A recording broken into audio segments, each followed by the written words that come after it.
Nós vamos abrir nossas Bíblias no livro do profeta Isaías, no capítulo de número 64. Isaías, capítulo de número 64.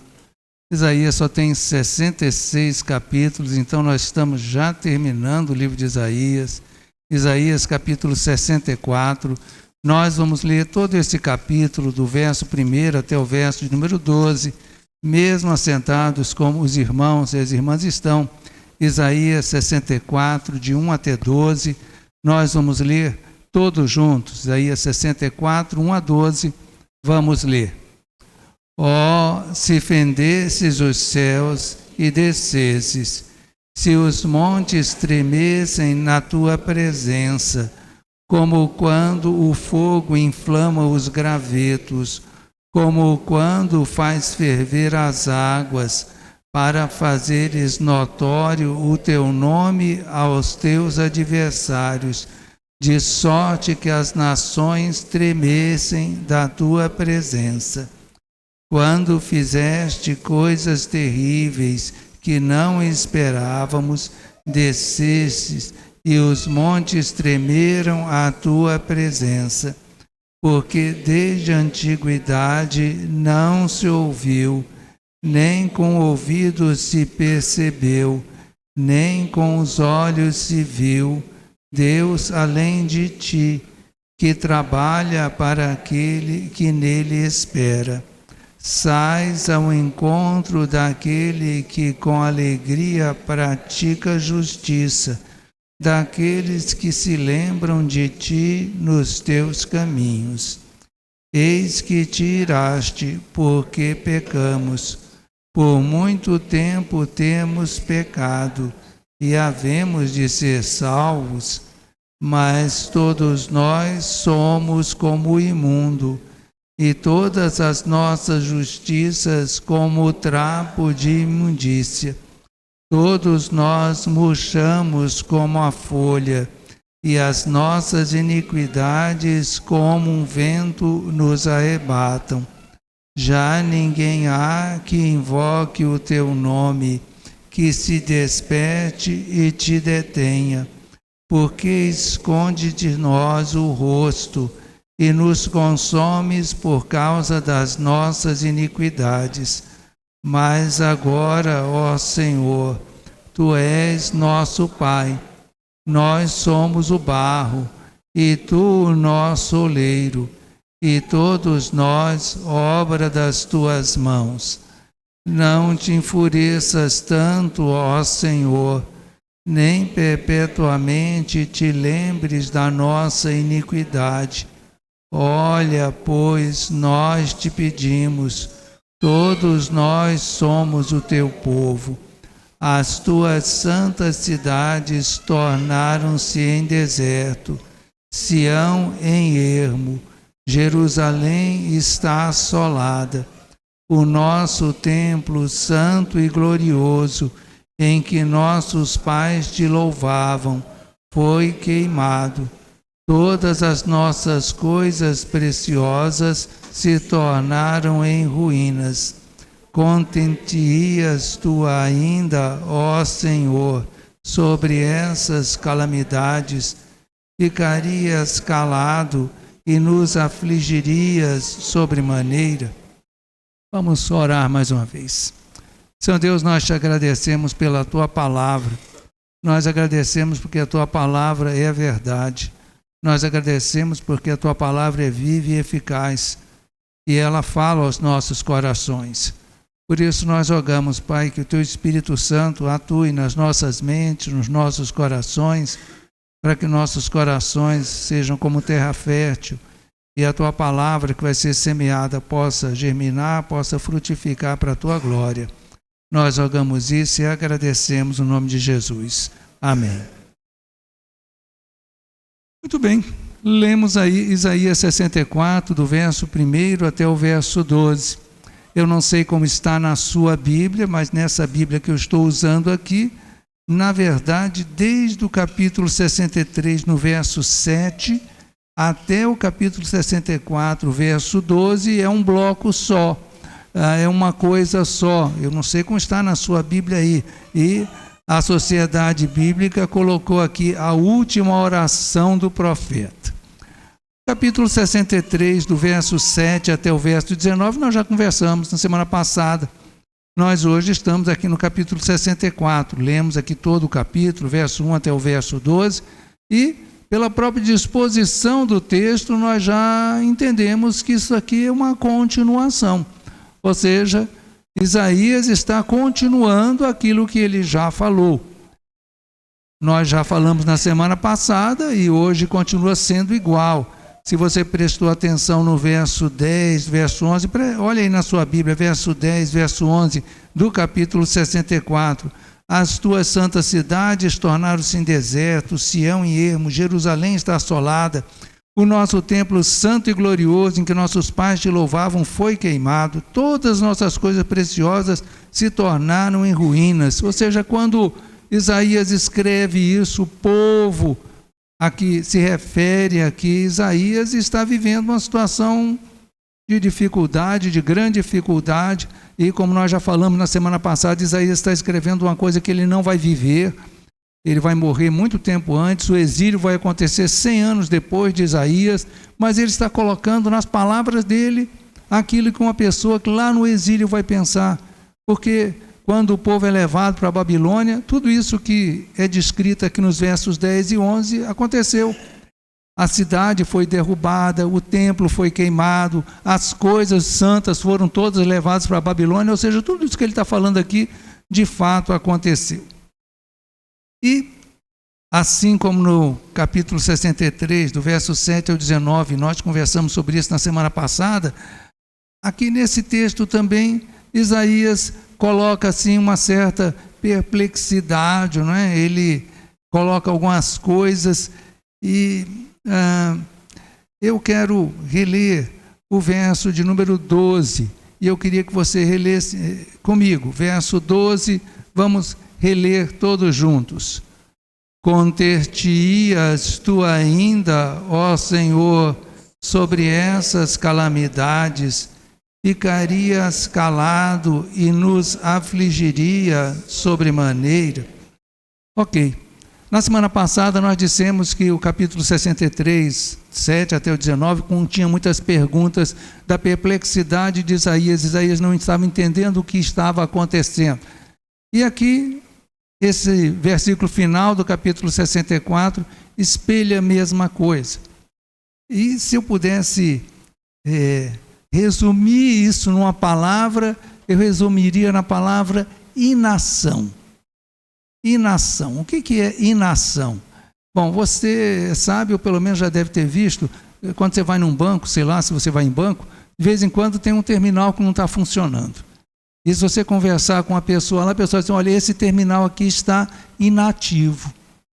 Ou seja, inativo significa que ele está fora de ação. Aquele terminal lá, ele existe, ele está lá, ele é bonitinho e tudo mais, mas ele não está funcionando. Ele está inativo. Inação é exatamente o contrário de ação. Ação, o contrário da ação é a inação. Então, olha aqui o verso 12 que nós já lemos, já relemos. Isaías está perguntando, Deus, o Senhor vai continuar contido? O Senhor vai continuar imóvel? O Senhor vai continuar impassível diante de tudo aquilo que está acontecendo? Olha a continuação do verso 12. Ficarias calado, ou seja, o Senhor vai ficar calado, o Senhor não vai fazer nada. O Senhor não vai fazer nada diante de tudo isso que está acontecendo. E, vamos dizer assim, a admiração do profeta, assim como na primeira parte aqui dessa oração dele, está baseada naquilo que Deus já fez. Olha o verso 3, olha aí na sua Bíblia o verso 3. Diz aí, quando fizeste coisas terríveis que não esperavam, desceste e os montes tremeram à tua presença. Ou seja, o verso 3 do capítulo 64, Isaías coloca, olha, o Senhor já fez coisas impressionantes. O Senhor já fez coisas que nós nem esperávamos que o Senhor fizesse, o Senhor já fez. E eu tenho certeza, você já deve ter lido o Velho Testamento. Você vê quantas vezes Deus agiu em defesa do povo de uma maneira inesperada. Você lembra daquela vez em que um profeta chegou e disse para o povo que eles tinham que louvar a Deus enquanto eles louvavam a Deus, Deus destruiu os inimigos? Puxa. Você lembra como é que caíram as muralhas de Jericó? Lembra? Certo? Como é que o povo caiu? Eles deram pedrada até cair? Não. Eles rodearam a cidade, rodearam a cidade, rodearam a cidade. No 7º dia, rodearam a cidade 7 vezes e gritaram. E aí o que aconteceu? A muralha caiu. Quer dizer, coisa inesperada. E Isaías diz, o Senhor já agiu em várias situações. O verso 1, o verso 2, Isaías coloca, eu não vou dizer decepção, mas eu vou colocar isso, decepção, desapontamento. Olha o verso 1, oh, se fendesses os céus e descesses, se os montes tremessem na tua presença. Ou seja, Isaías diz, por que o Senhor está calado? Por que o Senhor está parado? Por que o Senhor não faz nada? Por que o Senhor não age nessa situação? O verso 2 também, olha como quando o fogo inflama os gravetos, como faz ferver as águas. Se o Senhor fizer isso, né, o seu nome vai ser notório, para fazer notório o teu nome aos teus adversários, de sorte que as nações tremessem da tua presença. Ou seja, Isaías está dizendo, Deus, o Senhor já fez coisas terríveis, o Senhor já fez coisas maravilhosas, o Senhor já agiu de uma maneira que a gente não esperava. Mas agora, nada. Eu não sei você, mas eu de vez em quando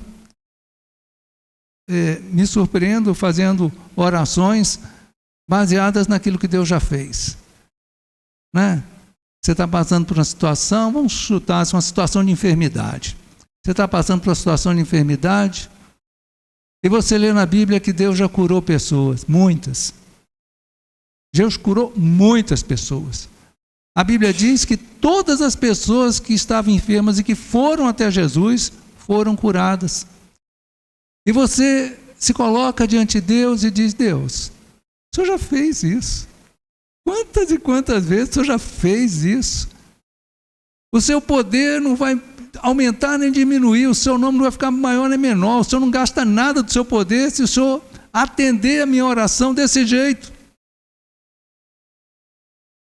Por que Deus não faz nada? Por que Deus fica calado? Por que Deus fica impassível? Por que Deus fica parado? Essa é a pergunta aqui do profeta. Eu sei que muitas vezes nós também temos essa pergunta. Por que Deus não age? Por que Deus não reage? Por que Deus fica calado? Por que Deus fica parado? Por quê? Bom, Isaías pergunta, mas ele mesmo coloca algumas respostas aqui para a gente. Vamos olhar aqui algumas respostas que Isaías coloca.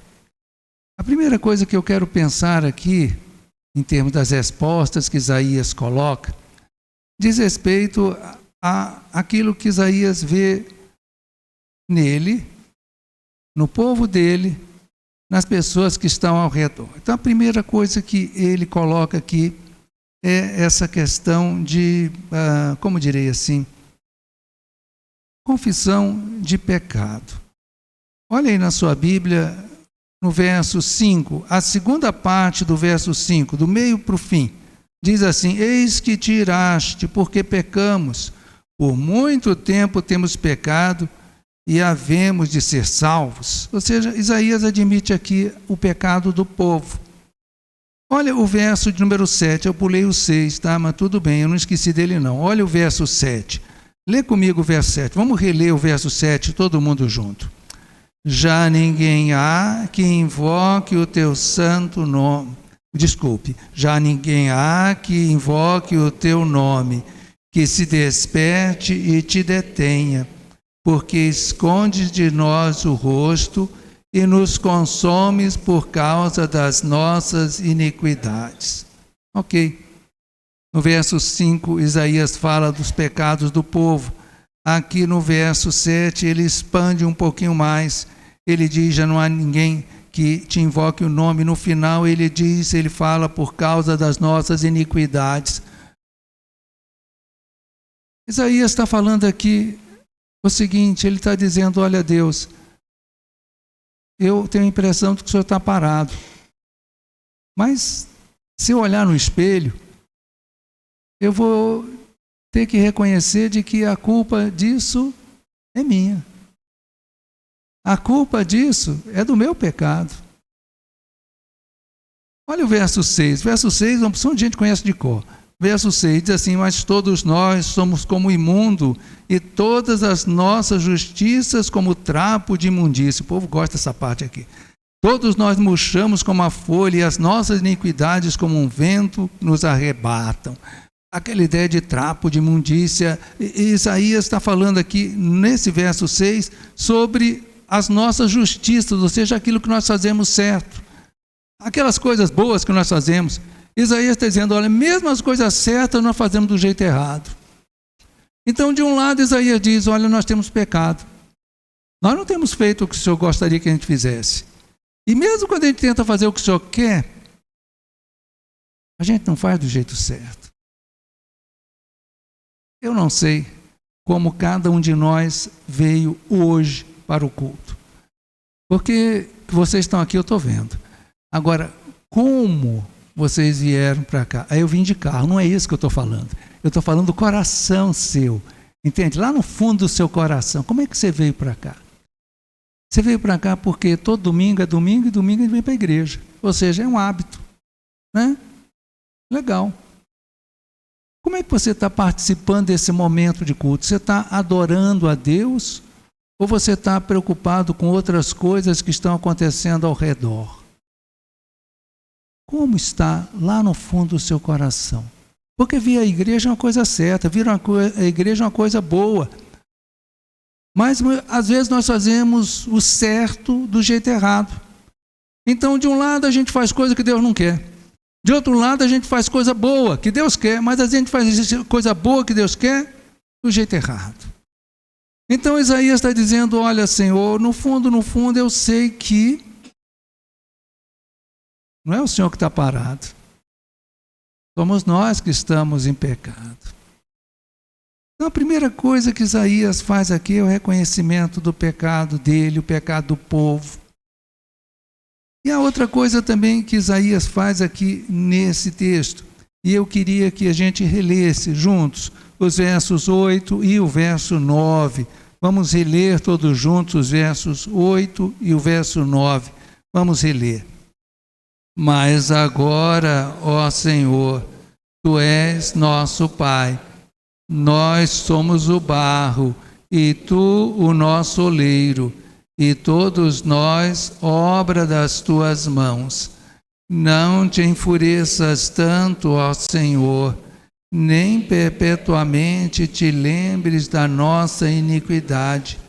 Olha, pois nós te pedimos, todos nós somos o teu povo. De um lado, Isaías diz, olha, nós somos pecadores mesmo. A questão, o problema não está em Deus. O problema está em nós. Nós somos pecadores. Nós deliberadamente fazemos o que Deus não quer. E muitas vezes, quando fazemos aquilo que Deus quer, fazemos do jeito errado. E agora, nos versos 8, no verso 9, Isaías amplia um pouquinho mais a ideia. O que Isaías declara aqui nesses versos 8 e 9? Ele declara a nossa dependência de Deus. No verso 8 ele diz, agora Senhor, Tu és nosso Pai. Ou seja, nós não temos para onde ir. Nós não temos para onde ir.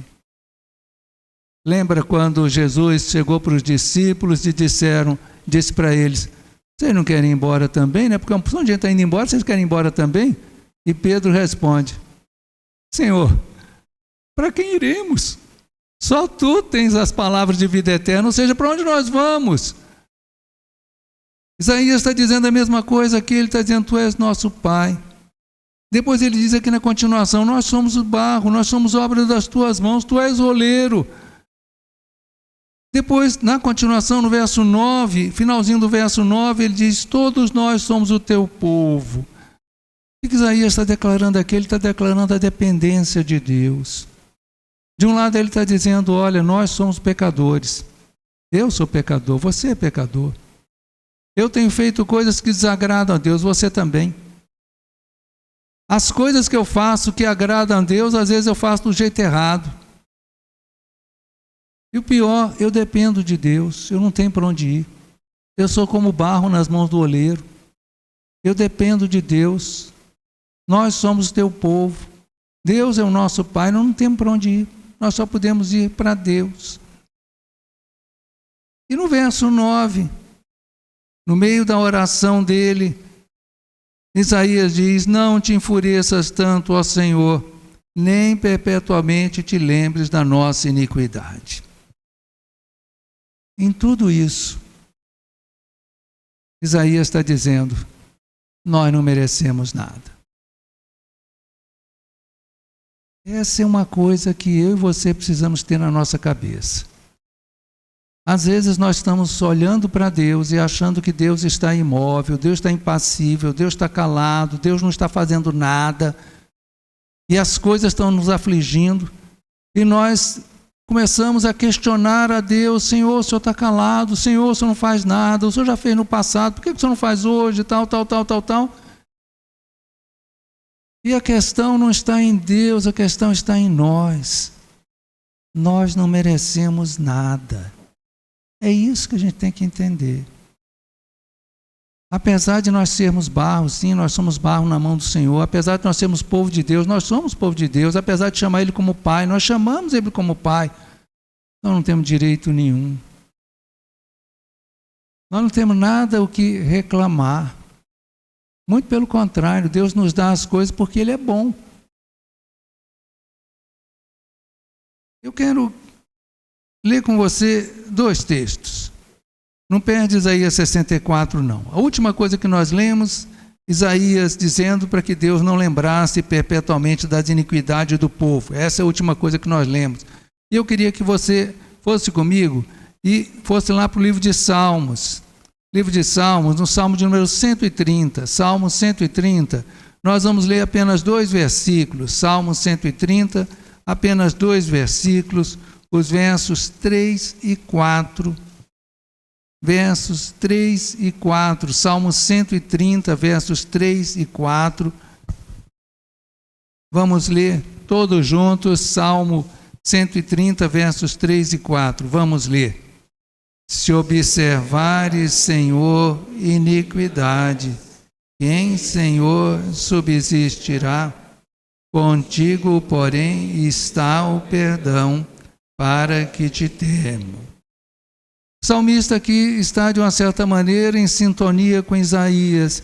Isaías estava dizendo: olha, Senhor, eu sei que as nossas iniquidades são muitas. Eu sei que nós temos feito coisas erradas. Eu sei que nós temos feito o que é certo do jeito errado. Mas não temos para onde ir. Se o Senhor ficar olhando só as nossas iniquidades, não vai acontecer nada. Tem outro salmo que eu quero que a gente leia também, é o Salmo 103. Nós lemos o 130, agora nós vamos para o 103. 103, nós vamos ler alguns versículos. Salmo 103, nós vamos ler do verso 10 até o verso de número 14. Então, Salmo 103, dos versos 10 até o verso de número 14. Vamos ler todos juntos, Salmo 103, de 10 até 14. Vamos ler. Não nos trata segundo os nossos pecados, nem nos retribui consoante as nossas iniquidades. Pois quanto o céu se alteia acima da terra, assim é grande a sua misericórdia para com os que o temem. Quanto dista o Oriente do Ocidente, assim afasta de nós as nossas transgressões. Como um pai se compadece de seus filhos, assim o Senhor se compadece dos que o temem, pois Ele conhece a nossa estrutura e sabe que somos pó. Ok. Salmo é um salmo bem conhecido, eu tenho certeza que à medida que a gente foi lendo, você foi lembrando desses versículos aqui. Verso 14 diz que Deus conhece a nossa estrutura, sabe que nós somos pó. Mas o verso 10, que começou esse trecho que a gente leu, é bem marcante. Ele diz que Deus não nos trata segundo segundo os nossos pecados, nem nos retribui consoante as nossas iniquidades. Você já me ouviu falar isso, vai ouvir falar de novo. Merecer, merecer, merecer mesmo. Eu mereço ir para o inferno, e você também. Pastor, que é coisa feia falar. Mas é verdade. É verdade. Você acha que você é uma pessoa boazinha? Olha no espelho. Olha no espelho para ver se você é uma pessoa boazinha. Eu não conheço você, mas Deus conhece. Tá bom? Deus conhece. Lembra lá de quando as pessoas queriam apedrejar a mulher que foi pega em flagrante adultério? Jesus disse, olha, fácil. Pode jogar pedra nela. Pode jogar, todo mundo pode jogar pedra nela. Só tem um detalhe. Tem que jogar pedra nela quem não tiver pecado. O texto diz lá que foram se afastando um por um, a começar pelos mais velhos. Eu gosto desse texto exatamente por isso, porque os mais velhos sabem que não tem que enganar, entendeu? Eu sei, eu já vivi bastante tempo, eu sei que se Deus fosse colocar na ponta do lápis o que eu tenho feito de bom e o que eu tenho feito de ruim, a balança ia pesar e pesa mesmo, muito do lado ruim. Então, quando o salmista coloca aqui que Deus não nos trata segundo os nossos pecados, nem as nossas iniquidades, ele está dizendo, olha, a situação que o povo estava passando lá, que Isaías descreve, era horrível, muito ruim mesmo, mas se Deus fosse pesar a mão do jeito que eles mereciam, não sei se na sua Bíblia tem Atos 5. Você tem o capítulo 5 de Atos na sua Bíblia? Na minha Bíblia tem. Não abre não, você conhece a história. A história lá de Ananias e Safira. Conhece a história? Diz a Bíblia que Ananias e Safira mentiram. E sabe qual foi o juízo de Deus para eles? Morreram. Os dois, fulminados. Imagina se Deus fosse matar cada mentiroso. Vamos fazer uma oração? Senhor, mata os mentirosos. Não.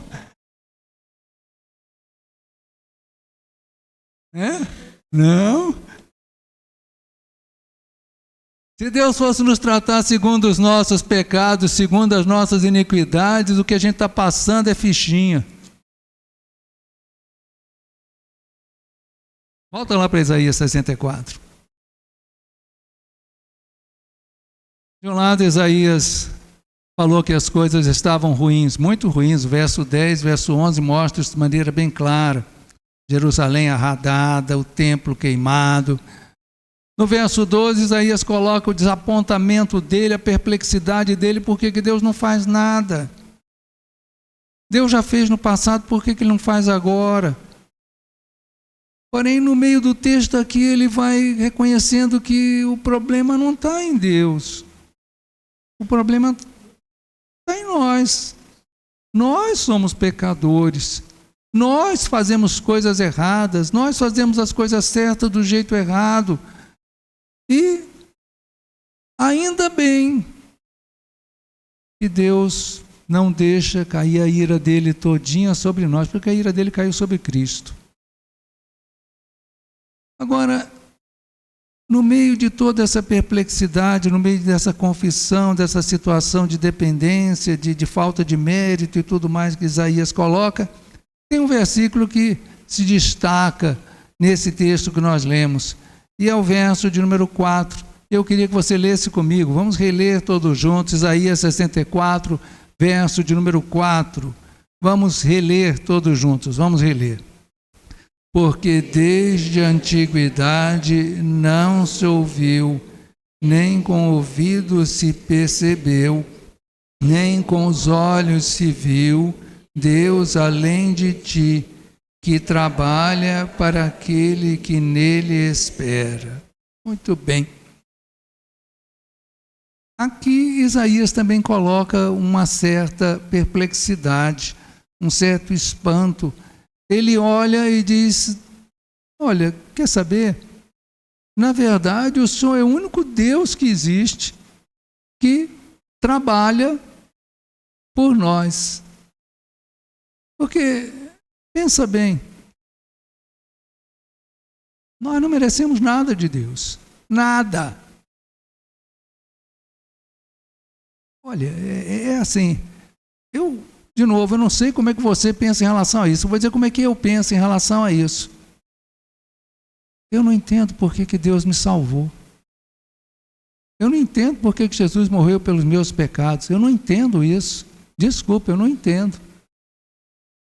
Quando o povo fala sobre galardão, eu gosto sempre de pensar o seguinte: olha, se no céu eu for o último da fila, entende? Sabe aquela fila de gente que vai entrar no céu? Quantas pessoas são? 5 bilhões, 325 milhões, não sei quantas são. Se eu for o último da fila e me chamarem última senha, Ugolino, eu estou no céu. Só isso que me interessa, gente. E eu não sei por que eu vou estar lá. Eu não sei por que Jesus morreu por mim.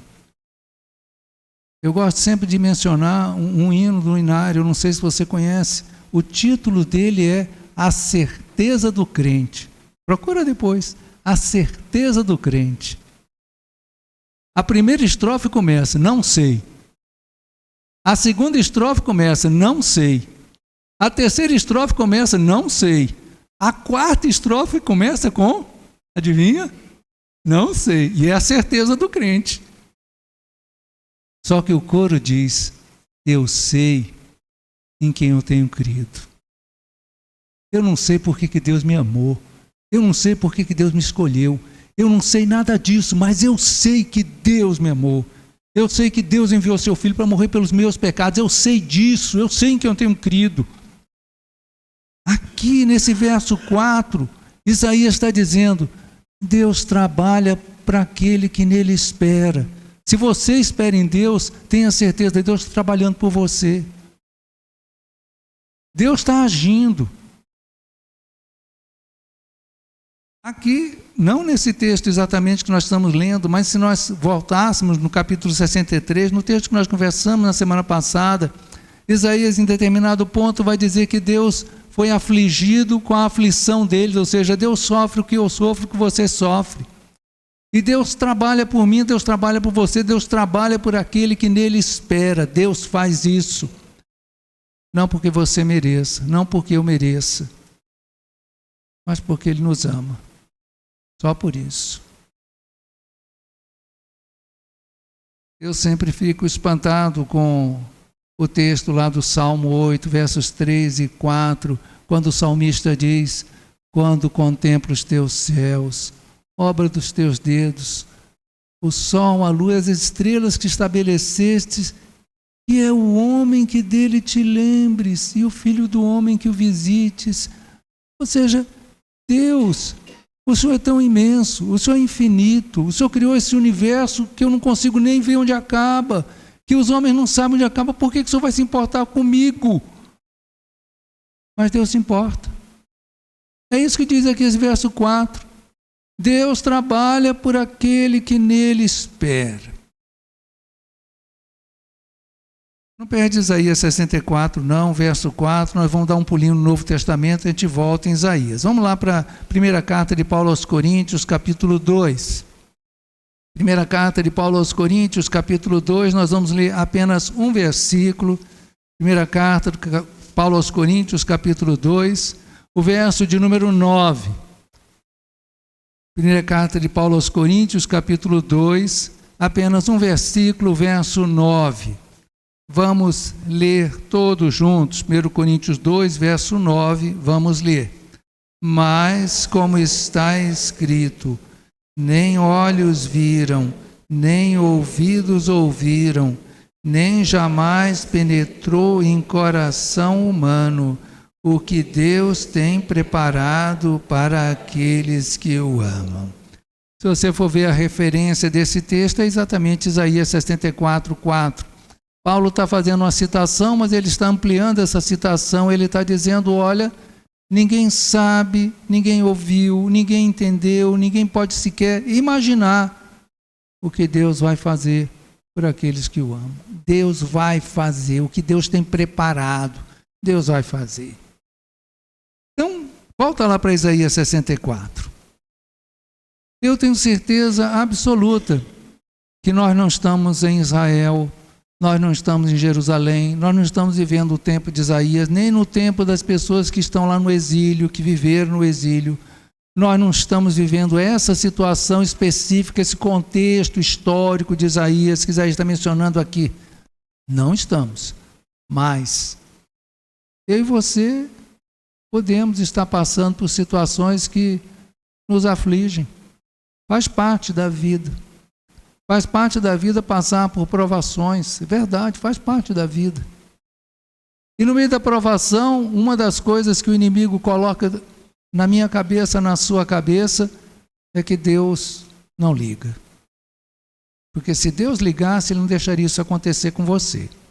Olha, se você já ouviu isso, é o inimigo que está falando com você. Tá? Isaías coloca aqui a perplexidade dele porque ele acha que Deus não está agindo. Mas Isaías coloca aqui também a questão do pecado deles. O pecado do povo. E eu e você precisamos colocar a mão na consciência e pensar muitas vezes o problema está em nós. Muitas vezes não, todas as vezes. Deus não nos trata segundo os nossos pecados, nós lemos na Bíblia. Agora, esse verso 4 tem uma promessa para mim e para você. E eu gostaria que você guardasse essa promessa no seu coração.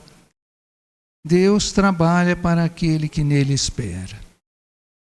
Às quintas-feiras nós temos tido estudos bíblicos, estamos estudando sobre provação e tentação. Estamos com os primeiros estudos bíblicos sobre provação. E uma das coisas que nós dissemos nessas reuniões foi que a provação é sempre um teste de caráter. Na provação, Deus quer ver como é que eu e você vamos agir e reagir.